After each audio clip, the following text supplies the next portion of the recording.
Welcome to The Explainer. All right, let's jump right in. I want you to do something for me real quick. Just use your imagination for a second. Imagine, if you can, grabbing every single carpet in the entire world. I mean, everything from the grandest palace rugs to that cozy little throw in your living room, and just throwing them all into one massive space. It'd be this absolute ocean of colors and textures, wouldn't it? Well, today, we're unpacking the incredible journey of the carpet. It's an everyday object, sure, but it literally carries the weight of human civilizations right beneath our feet.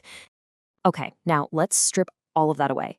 Picture waking up every single morning, swinging your legs out of bed, and stepping onto freezing bare stone. Yikes, right? Just visualize a world with zero color on the ground, no woven stories, no soft textures to sink your toes into. For early humans, the floor was just the earth. Harsh, unforgiving earth. There was no interior design going on. It was literally just about sheer survival against the elements. Fast forward to today, and the carpet is basically a canvas of art, color, and storytelling, right? We live our lives on them. They totally define our spaces. But if we rewind about 2,500 years, man, things were totally different. The carpet wasn't some artistic statement. It was really just a simple piece of felt. For nomadic tribes, it was 100% a functional tool woven specifically to keep their tents warm and insulate them from the frozen ground. It's just a wild narrative arc when you think about it, going from basic survival gear to high art. Section 1, the ancient nomadic knots. Here is the roadmap for our journey today. We're starting 2,500 years ago with the Pazyryk Carpet, leaping ahead to the 16th century for the Safavid Golden Age, hitting the 19th century industrial machine looms, and finally landing right back here in the modern era. Let's zero in on that number for a second, 2,500. We're not just throwing estimates around. That represents an incredibly massive span of human history. Exactly 2.5 millennia ago, this absolute masterpiece of craftsmanship was created. And get this, it survived against all odds, literally frozen in the ice of Siberia, just waiting to tell us the story of our ancestors. Enter the Pazyryk Carpet. This is it, the oldest known carpet in the world. And what's absolutely fascinating here is that it features these incredibly distinct Achaemenid designs, which proves that ancient Persians were already master weavers 2,500 years ago. No way, right? But, we have to remember that for the everyday nomads back then, this wasn't about hanging art in a gallery. It was survival. They wove simple sheep wool just to insulate their tents. It was a literal shield against the freezing cold way before it became a widespread medium for art. Section 2. Silk symbols of power. So, how did we get from practical nomadic tents to European palaces? Well, the carpet made a massive pit stop in the royal Safavid workshops during their golden age, becoming the literal centerpiece of an entire empire. And from there, it exploded across the globe into the most elite indoor spaces imaginable. Talk about a glow-up.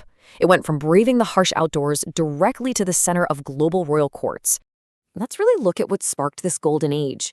During the Safavid era, weaving hit its absolute peak. Shah Abbas actually went ahead and deliberately established royal workshops in major hubs like Isfahan, Kashan, and Tabriz. And they leveled up the materials too, ditching basic wool for luxurious silk threads. They brought in those incredibly intricate arabesque patterns and the famous Shah Abbasi floral designs. These specific tweaks, they turned the Persian carpet into an unbelievably valuable, world-renowned commodity. It basically became the ultimate flex of Iranian art. From the floor to a display of power, honestly, that phrase nails it. European merchants were completely obsessed. They were shelling out jaw-dropping, exorbitant prices for these luxurious silk pieces just to deck out the palaces of European kings. Just think about that shift for a second. A piece of woven fabric, something originally invented to keep dirt and cold off your feet, was totally redefined. It was now this massive status symbol, screaming immense wealth and political power. Section 3, the machine loom revolution. Then came the 19th and 20th centuries, and wow, the disruption was immense. On one hand, you had traditional hand-woven carpets, super slow to make, highly expensive, extremely exclusive luxury. But then, boom, machine-woven carpets hit the scene. Fast production, insanely affordable, and accessible to the masses. The invention of the machine loom democratized the carpet practically overnight. Suddenly, you didn't need to be literal royalty to have gorgeous patterns on your floor. Exactly. No more waiting months, no more spending fortunes. This was a monumental shift for everyday folks. A massive variety of designs suddenly became available to, well, absolutely everyone. The carpet successfully made the leap from an out-of-reach elite luxury item to the everyday household staple that you and I grew up just kind of taking for granted. Section 4, modern context. I mean, just look at the sheer variety we have out there today. We've got modern carpets with sleek, minimalist, geometric designs to fit contemporary tastes. But at the same time, and I think this is super interesting, those beloved traditional hand-woven Persian carpets still hold immense value and popularity globally. People absolutely love them. And then, completely on the other end of the spectrum, you have those super practical, washable utility rugs specifically designed for kitchens and baths.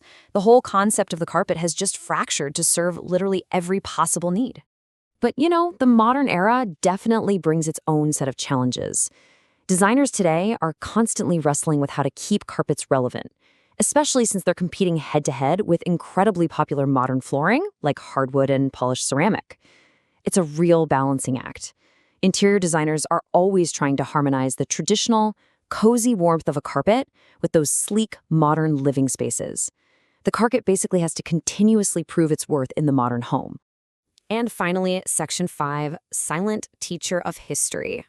Let's just take a step back and look at this incredible material evolution.